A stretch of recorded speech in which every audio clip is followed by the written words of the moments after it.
Ambala ma'am, केआरएन heat exchanger, और इस पर एक दो टिप्पणियाँ आई हैं, वो अंशुल सर से भी राय जानना चाह रहे हैं। तो पहले आप अपनी बात कंप्लीट कर लीजिए और मैं लेवल से एक बार अंशुल सर, आपने कभी रिकमेंड किया था क्या अंशुल सर?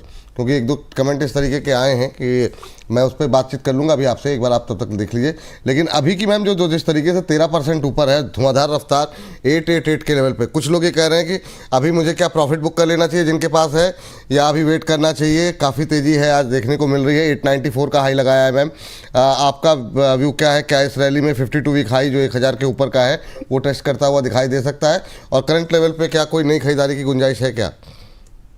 ओके, तो केआरएन मैंने रिकमेंड किया था एक्चुअली 4-5 दिन पहले। तो यस, तो अब ये पहले टारगेट, अब जो टारगेट दिए थे उस समय भी एक टारगेट हुआ था, लेकिन उसके बाद जब दोबारा आपने पूछा था कि अभी भी एंट्री कर सकते हैं क्या, तो उसके लिए 880 रुपए का टारगेट था। तो वो अब हुआ है, अब आज ही ऑलरेडी 11% 12% अप है, अब एंट्री नहीं कर सकते। तो यहाँ पर जो लोग पहले से हैं वो लोग चाहे तो ट्रेलिंग करके जरूर आ सकते हैं 815 के भाव पर, बट जिनको फ्रेश खरीदना है उनको अभी बिल्कुल वेट करना चाहिए कि ये पहले थोड़ा बहुत ऊपर और जाएगा, 920 तक भी जाएगा ये अभी, लेकिन आपको नहीं खरीदना है क्योंकि आपका रिस्क रिवॉर्ड कहीं से कहीं तक अब मैच नहीं करेगा, क्योंकि since we recommended this 2 times already हो चुके हैं। तो 650 पे भी आया था और उसके बाद आपने एक बार इसको न्यूज में वापस लिया था 710 के भाव पर भी। तो अभी ऑलरेडी अगर आप देखेंगे तो संदीप जी, विपुल जी, बहुत महंगा हो गया है अभी, 35% ऑलरेडी अप है। तो स्टॉक में कूल ऑफ पीरियड आना बाकी है, उस कूल ऑफ में आप जरूर खरीद सकते हैं। अब वो 920-30 जाने के बाद कूल ऑफ होगा तब ये देखना है। मैं रेंज समझा सकती हूँ कि हो सके तो 850 के आसपास खरीदिए, अभी नहीं। और जो लोग पहले से हैं वो प्रॉफिट चाहें तो कम से कम 70% प्रॉफिट अब बुक जरूर कर लीजिए, और दूसरे फर्दर जो एक्सटेंडेड टारगेट्स है 930 और 1000, उसके लिए रुक सकते हैं। फ्रेश खरीदारी अभी नहीं। चलिए, फिर खरीदारी अभी नहीं। चलिए, तो ये अच्छा, ये जो मैं टिप्पणी करने में थोड़ा सा मुझसे हो गई, ये हैंडीक्राफ्ट जी कह रहे हैं प्रदीप जी ने दिया था केआरएन, और अंशुल जी का विश्वविश है, तो विश्वविश पे प्रॉफिट आधा बुक करने को कह दिया करें। अब नीचे आ गए, 1 रुपये नीचे आया, 530 पे अभी भी ट्रेड कर रहा है। ये जो समस्या है, इसीलिए अगर आपको 30 पैसे 1 रुपये उस पर अगर मोमेंटम पे घबराहट होती है तो मत लिया कीजिए सर, क्योंकि इतने सारे शेयरों पे बातचीत करनी होती है। एक ही शेयर पकड़ करके हम 1.5 घंटे तो डिस्कस नहीं करेंगे। स्टॉप लॉस और टारगेट के साथ ध्यान रखिए सर। तब आपको म्यूचुअल फंड में चले जाना चाहिए। आपके लिए म्यूचुअल फंड है, आपके लिए बाजार नहीं है। मैं बार बार ऐसे लोगों को बोलता हूं, आप म्यूचुअल फंड में चले जाइए, अपने ऊपर एहसान कीजिए, दूसरे पे मत कीजिए। आप अपने ऊपर एहसान कीजिए, क्योंकि 98-54 की घबराहट अंत में आपका पूरा कैपिटल जेन स्ट्रीट के अकाउंट में ट्रांसफर कर देगी। तो अपने हाथों अपना पैसा उनके अकाउंट में देने से अच्छा है या तो हम लोग को दे दीजिए, तो हम लोग वही है पार्टी वार्टी कर लेंगे, या फिर आप म्यूचुअल फंड में दे दीजिए तो 10-5 साल में बढ़ के मिल जाएगा। बट जेन स्ट्रीट से अच्छा तो 2 ही लोग हैं, या तो हम लोग हैं या फिर म्यूचुअल फंड है। जो भी आपको सही लगे उसको दे दीजिए। हाँ, ये बात यहाँ पर निकल करके आई है। चलिए, एक और शेयर पे जरा बातचीत कर लेते हैं, और यहाँ पर एक और मोमेंटम वाला शेयर जिसमें कि हम देख रहे हैं कि अच्छा मोमेंटम आता हुआ दिखाई दे रहा है, वो एक सेकंड मिस हो गया मुझसे, जो है टाइटन का शेयर। सर जरा टाइटन देखिए, टाइटन में आज हरा निशान आता हुआ दिखाई दे रहा है, और उससे पहले जो है वर्लपूल देख लीजिए जरा। वर्लपूल में भी एकदम से मोमेंटम बनता हुआ दिखाई दे रहा है। वर्लपूल में क्या अभी नई खरीदारी की सकते हैं क्या प्रदीप सर? आप देखिए, और अगर आप चाहें तो उस पर भी टिप्पणी कर दीजिएगा केआरएन को लेकर के। आपकी कॉल थी सर? सर मैंने जब कॉल दिया था तब से लगातार अभी 30% ऊपर है। आज आपके नाम से मैसेज आया था। जी जी जी। एकदम फट गया है, वही है। ठीक है, लोगों को दिखता है, इसलिए मैंने अपडेट नहीं दिया इसमें कोई। तो एक्चुअली केआरएन के साथ क्या है सर, फंडामेंटल रीजन है, फंडामेंटल ड्रिवन यहाँ पे रैली चल रहा है।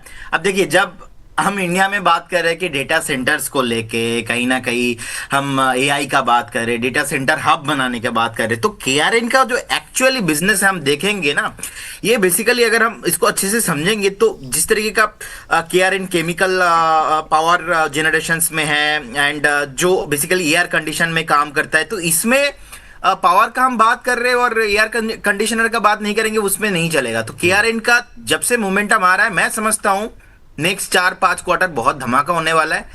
आप अगर शॉर्ट टर्म थोड़ा वीक है तो डेफिनेटली आप इसको एक बार प्रॉफिट बुक करके जाइए, लेकिन मैं बेचूंगा नहीं। All time high on the way है, 1200 एंड अबव टारगेट आपको आते हुए दिखाई देंगे। फंडामेंटल रैली चल रहा है।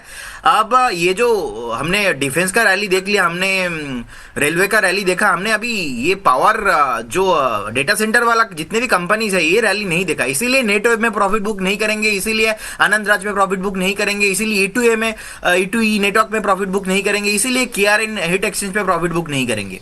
आज सुबह भी दिया था, उसके बाद अभी तो 10-11% ऊपर है। मैं समझता हूं कि 1200 एंड अबव टारगेट आना चाहिए। वर्लपूल सर हाँ, फिर से सीजन आ रहा है, मुझे लगता है कि ये चलेगा रैली। 932 के आसपास का प्राइस है। मैं समझता हूं कि बहुत जल्दी आपको यहाँ पे 1150 से 1200 के आसपास का प्राइस आना चाहिए, तो बिल्कुल बने रहने का सलाह होगा। और इसके साथ साथ वोल्टास में भी एक रैली नहीं हुआ। वोल्टास का चार्ट भी मुझे अच्छा लग रहा है। वोल्टास भी मुझे लगता है कि कहीं ना कहीं करेंट जोन से भी एटलीस्ट 12 नया खरीद लें क्या सर? वर्लपूल तो चलिए तेज हो गया, वोल्टास अभी खरीद सकते हैं क्या? वोल्टास सर बिल्कुल, अभी भी वोल्टास में अपॉर्चुनिटी है और मुझे लगता है कि वोल्टास अभी भी आपको खरीदना चाहिए, क्योंकि एक गैप था जिस तरीके से अब रिसेंटली रेंज के ऊपर आया भी है। मैं समझता हूं कि 1750 तक चल सकता है। देखिए 5, 10, 20 रुपए का टारगेट मैं इसमें नहीं दूंगा। जिसमें पैसा बनेगा, अगर 2 महीना वेट करने पे आपको अच्छा खासा मुनाफा हो सकता है, पॉसिबिलिटीज है। हाउएवर देखिए मार्केट पे कुछ भी गारंटी नहीं होता, पास्ट परफॉर्मेंस फ्यूचर में इंडिकेट नहीं होता, सेबी ऑलवेज बोलते हैं। लेकिन फिर भी ये पैटर्न अच्छा हुआ है, फॉर्मेशन अच्छा हुआ है, कहीं ना कहीं सीजन अच्छे से चल रहा है। मैं समझता हूं कि आपको बिल्कुल बने रहना चाहिए। टारगेट रहेगा 1750, एक स्टॉप लॉस आप 1465 के आसपास मेंटेन कीजिए और बने रहिए। 1750 का टारगेट आपने दिया है, स्टॉप लॉस क्या बोला आपने? मुझे स्टॉप लॉस 1465 1465 के स्टॉप लॉस के साथ। ये कितने दिन के लिए आप बोल रहे हैं? ये मिनिमम 1.5 से 2 महीने का एक व्यू लेके चलिए। चलिए 1.5-2 महीने का व्यू लेके चलें, और तब तक गर्मी भी मुझे लगता है ठीक ठाक होनी शुरू हो जाएगी। पिछली गर्मी में थोड़ा सा निराश हुआ, तो मुझे लगता है कि शायद इस बार जो है पिछली गर्मी की भी भरपाई होती हुई दिखाई दे। मोमेंटम बनने शुरू हो गए हैं वोल्टास, वर्लपूल जैसे शेयरों में। तो कंज्यूमर ड्यूरेबल पर निगाहें अपनी पैनी रखिए। तो यहाँ पर 1750 तक के टारगेट वोल्टास को लेकर के निकल करके आते हुए प्रदीप जी की तरफ से। चलिए अब थोड़ा सा आगे बढ़ते हैं और अगली कंपनी जो है वो डिस्कस करना चाहेंगे। नंबर है अंशुल सर का। और अंशुल सर जरा देखिए, आप MCX को लेकर के 2410 का भाव आ गया है। 2410 पे क्या यहाँ पर एंट्री लेनी चाहिए कि नहीं लेनी चाहिए? क्या सलाह रहेगी आपकी? 2411 के आसपास क्या करना चाहिए सर? सर मैं अवॉइड कर देता। रेंज के अंदर है 2494 ऊपर, 2193 नीचे। 2494 जा भी सकता है, बट फिर वो ये रिस्क रिवॉर्ड बहुत अच्छा मैच नहीं करेगा। 2337 का स्टॉप लॉस बनेगा, 2494 का टारगेट बनेगा, 1:1 का रिस्क रिवॉर्ड है, बहुत अच्छा नहीं है। ऊपर से 7th बेस पे जाके स्टॉक बैठा है, तो जाने को 2494 जा सकता है। ये केवल व्यू है। ट्रेड ढूंढ रहा है तो कोई ट्रेड नहीं है, क्योंकि रिस्क रिवॉर्ड नहीं मैच कर रहा है। रिस्क रिवॉर्ड नहीं मैच कर रहा है, ट्रेड यहाँ पर नहीं है। लेकिन MCX पे क्या कोई अपॉर्चुनिटी है? वो देखिए मैम आप जरा कैसे देख रही हैं MCX करें, सॉरी ग्रो को। हालांकि मेरा सवाल अगला BSE को लेकर था, लेकिन आप पहले ग्रो पे, क्योंकि ग्रो पे आपकी कॉल थी और ये अभी इसी रेंज के आसपास घूम रहा है। लेकिन अच्छी बात यह है कि इतनी निगेटिव खबरें आने के बावजूद ये मतलब बुरी तरह टूटा नहीं। तो अभी क्या करना चाहिए? 100 उसी लेवल के आसपास है, 170 172 के आसपास। कल भी बाजार में इतनी गिरावट रही, लेकिन ये दोबारा वहीं पे आके खड़ा हुआ है। कैसे देख रही हैं ग्रो को आप? 160 रुपए का स्टॉप लॉस 195 210 के टारगेट्स के लिए चेज करके देख सकते हैं, और अभी उसी रेंज में है। इसमें कोई बड़ी गिरावट की एक्सपेक्टेशन जब बड़ी इसमें अनलॉकिंग होगी ना IPO वाली, तब जाकर के इसमें कुछ अच्छे भाव 130 वगैरह दिख सकते हैं। टिल द टाइम ये ऐसे ही थोड़ा साइडवेज मूवमेंट में रहेगा। तो बड़ी अनलॉकिंग जब पोजीशंस आएंगे मार्केट में, उसके बाद ही देख सकते हैं हम लोग। तो अभी के लिए मतलब जो आपने इस पे खरीदारी की सलाह थी अभी वो कंटिन्यू है ना सर? बाय कर सकते हैं। Yes buy. ठीक ये बात है। तो ये अभी इसी कैपिटल मार्केट की थीम को ही आगे बढ़ाते हुए थोड़ा सा आगे बढ़ जाते हैं BSE की तरफ। प्रदीप जी से राय ले लेते हैं। इस पर हम लोग लगातार बातचीत कर रहे हैं, चूँकि अब आज भी रिकवर हो गया है थोड़ा सा 1% के आसपास। सर ये भी इंट्राडे हाई के आसपास ही है, 2700 2800 2774 देखने को मिल रहा है, 2772। क्या करें सर? अभी खरीद सकते हैं क्या सर अगले हफ्ते के लिए? देखिए मुझे लगता है कि नेक्स्ट वीक के लिए मेरा तरफ से बाय कॉल नहीं रहेगा। अगर आप बेचना चाहते हो और बेचना नहीं, खरीदना। नहीं वही है, अगर आपके पास है और आप अच्छा, खरीदना बेचना चाहते और हो, ओके। बेचना चाहते हो आप 3,400 3,500 पे, देन जाके आप इसको एक बार वेट करके जाइए। जब तक एनएससी का आईपीओ नहीं आएगा बीएससी की तरह, बीएससी में मैं कुछ भी शॉर्ट नहीं करूंगा, क्योंकि जिस दिन ये एनएससी का आईपीओ आएगा ना, उससे पहले पहले हाइप हाइप में 3,400 500 चल जाएगा। मार्क माय वर्ड, 2,000 से बोलते आ रहा हूँ एवरीडे, तो इसीलिए बेचेंगे नहीं, करेंट जोन से बाय करना है। और मुझे लगता है कि अगर किसी के पास है तो एक बार आपको अभी तो बिल्कुल बेचना नहीं चाहिए, 3,400 3,500 में जाके एक बार बेचेंगे। अच्छा, अंशुल सर ने अपनी इमेज जो है ना, मैं वही अभी टिप्पणियाँ पढ़ रहा था, ऐसी एंटी डिफेंस टाइप की बना ली है। मतलब ये तीसरा चौथा मैं कमेंट पढ़ रहा हूँ जिसमें कि लोग कह रहे हैं सर डिफेंस पे जो है, वैरागी जी की टिप्पणी आई है, कह रही सर इनसे टाटा स्टील और बाकी सारे स्टॉक्स पे सर से पूछेगा, डिफेंस और रेलवे पे नहीं पूछे, वरना वो सर इतना निगेटिव बोलेंगे कि रिटेल पैनिक में आकर सेल कर देंगे। तो सर कुछ कहना चाहेंगे आप इन दर्शकों से? नहीं, बजट के पहले अगर 4,100 में एचएल नहीं बेचा और 4,000 देख के आपको खुशी मिल रही है, तो आपके साथ मैं खुश होना चाहूंगा। मगर मेरी खुशी तब होगी जब कुछ केक, कुछ पेड़ा वेड़ा, कुछ बढ़िया चीज मेरे घर भेजिए, तब मैं खुश होऊंगा। नहीं, 4,100 का 4,000 देख के तो दिल दुखता है। मैंने आईआरबी 70% लॉस में बेचा, वही गलती आप कर रहे हैं। भाई करिए, बहुत बढ़िया है, करिए, ऐसी एक गलती कर लेना चाहिए, क्योंकि ऐसी ही गलती फिर आपको ये सिखाती है कि risk management, quantity calculator, relative strength, ये सब कुछ चिड़िया होती है जो आपको सीखनी चाहिए, समझनी चाहिए, पढ़नी चाहिए, तब पैसा कमा लेंगे। तो एक बार कर लीजिए गलती। अच्छा सर, चलिए, ये गलतियां तो ये लोग करेंगे या नहीं करेंगे, लेकिन पीबी फिनटेक पे बताइए क्या करना चाहिए। पीबी फिनटेक भी आज तेज हो रहा है, 1,500 के ऊपर निकलता हुआ। पीबी फिनटेक में कोई गुंजाइश है क्या करंट लेवल पे? क्या संभावनाएं दिखाई दे रही हैं? नहीं सर, पीबी फिनटेक में बाउंस बैक है। 28 दिन में 27% करेक्ट हुआ है, तो बाउंस बैक में जरूर आपको 1583 तक जा सकता है।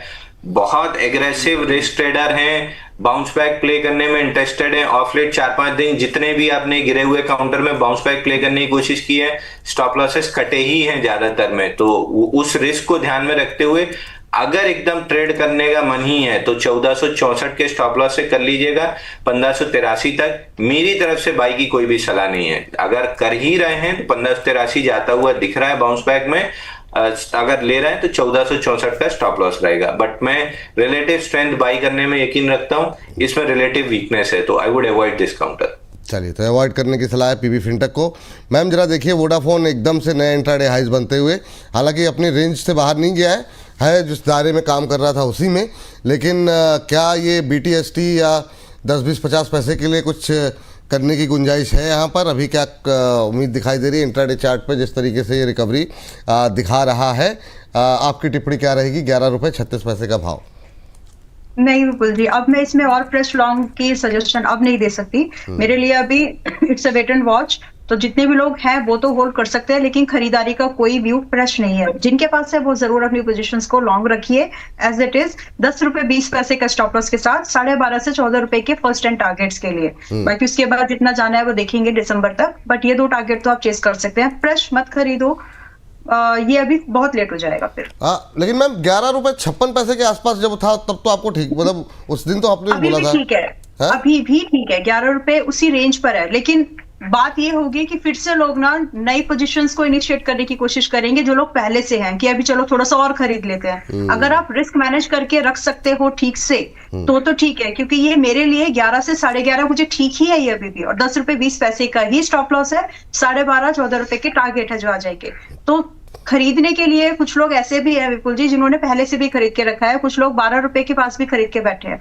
So idea is this only कि 11 से 11.5 में अभी भी खरीद सकते हो, लेकिन इसके बाहर मत जाना बस। अभी जो आपने बीटीएसटी वाला वर्ड जो आपने बोला था ना, मैं उस नजरिए से मैंने बोला कि अब बीटीएसटी का व्यू नहीं है। हाँ, ट्रेडिंग के लिए ठीक है 12.5-14, लेकिन बीटीएसटी के लिए ये काउंटर प्ले नहीं होते। दूसरा काउंटर आईआरसीटीसी आप देख सकते हो। अच्छा, आईआरसीटीसी 645 का टारगेट दिया था, 620 की बाइंग चल रही थी। कई बार आपने उसको न्यूज में कवर किया है। अभी जस्ट अलर्ट आया है 10:50 पे आईआरसीटीसी का 645 पहला टारगेट हिट हो गया। लेकिन इसमें बीटीएसटी आप चाहे तो कर सकते हैं, इसमें आप स्विंग लॉन्ग न्यू भी कर सकते हैं इन्वेस्टमेंट के लिए। ठीक, अभी अगर लॉन्ग करके जाए मैम तो आईआरसीटीसी पे करंट लेवल पे क्या स्टॉप लॉस टारगेट रखेंगे?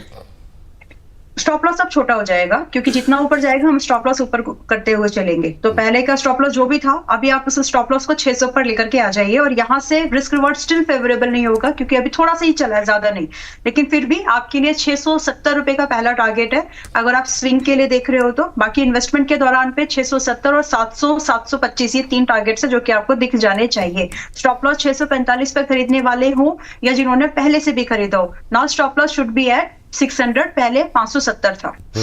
अच्छा, स्टॉप लॉस मैं फिर से रिपीट कर रहा हूँ, जो ताकि मतलब कोई कंफ्यूजन ना रहे, कहीं गलत होगा तो बता दीजिएगा। स्टॉप लॉस आपने बताया 600 और टारगेट आपने 670, 700, 725, ये 3 टारगेट दिए आपने जी ठीक है, तो मैं सही हूँ। तो स्टॉप लॉस और टारगेट, पहला टारगेट जो है स्क्रीन पर है, पहले जब टारगेट अचीव हो जाएगा उसके बाद 700 का टारगेट है, और उसके बाद से जो है नज़रिया अपना रखिए यहाँ पर। और ये मैम BTST का ये स्विंग